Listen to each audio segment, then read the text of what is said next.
बॉलीवुड इतनी बड़ी इंडस्ट्री है कि उसमें आए दिन कई सारी कंट्रोवर्सीज होती ही रहती है।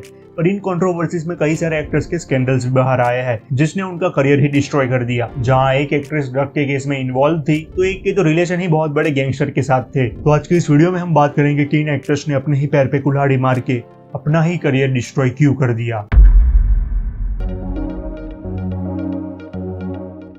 सिने आहूजा बॉलीवुड के जाने माने एक्टर्स में से एक थे। उन्होंने कई सारी मूवीज में काम किया था जैसे कि गैंगस्टर, वो लम्हे और भूल भुलैया। तो अचानक ऐसा क्या हुआ कि वो एकदम इंडस्ट्री में से गायब हो गए। जून 2009 में सिने को अरेस्ट कर दिया गया क्योंकि उसके ऊपर चार्जेस थे कि उसने रेप किया है अपने ही घर में काम करने वाली मेड का, जिसकी उम्र सिर्फ 19 साल थी। पर कोर्ट के ट्रायल के दौरान उसकी मेड अपने बयान से मुकर गई और उसने कहा कि मेरा रेप तो कभी हुआ ही नहीं था। हालांकि जज ने ये माना कि मेड ने किसी दबाव में आके ये गवाही चेंज की है, तो इसके लिए 2011 में सिने को 60 साल की जेल सुनाई गई। और बाद में उन्हें बेल भी मिल गई इस शर्त पे कि वो बिना इंडियन कोर्ट की परमिशन के इंडिया से बाहर नहीं जा सकते। इस इंसिडेंट के बाद भी उन्होंने बॉलीवुड में कमबैक करने का ट्राई किया पर वो ठीक से हो नहीं पाया।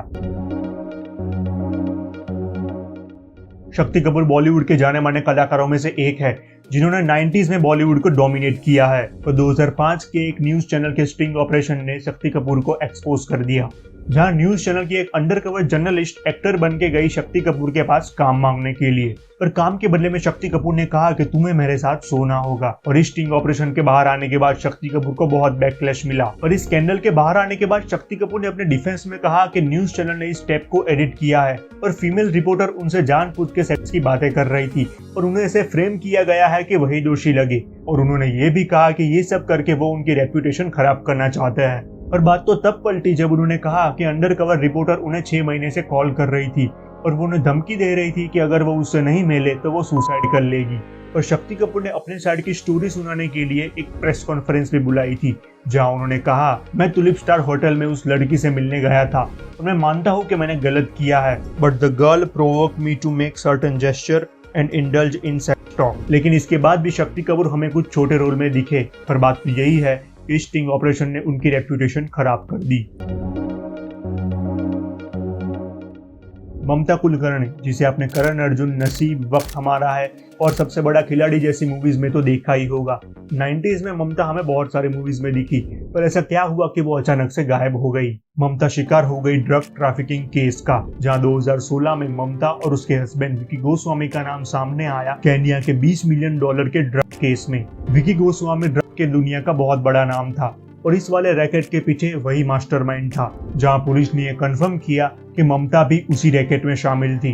और पुलिस ने यह भी कहा कि जनवरी 2016 में ममता ने मीटिंग अटेंड की थी गोस्वामी और उसके साथियों के साथ केन्या में। इस वाले इंसिडेंट के कई साल बाद ममता ने अपनी इमेज क्लीन करने के लिए एक इंटरव्यू भी दिया था, जहां पे उसने इस केस के बारे में बात की थी।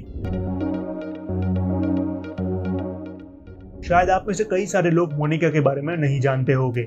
मोनिका बेदी, जिन्होंने अपने करियर में सुरक्षा, खिलौना, मैं तेरा आशिक जैसे हिंदी फिल्में की है और ताजमहल, सोगड्डी पेलुम और सिवैया जैसी तेलुगु फिल्में भी की है। जहां लेट 90s में मोनिका को काफी सारी मूवीज ऑफर हो रही थी अंटिल 2002। सितंबर 2002 में मोनिका और अब्बू सलीम, जो कि उस टाइम का इंडिया का बहुत बड़ा गैंगस्टर था, उन दोनों को पोर्टुगल में पकड़ा गया नकली डॉक्यूमेंट्स के ऊपर कंट्री में आने के लिए।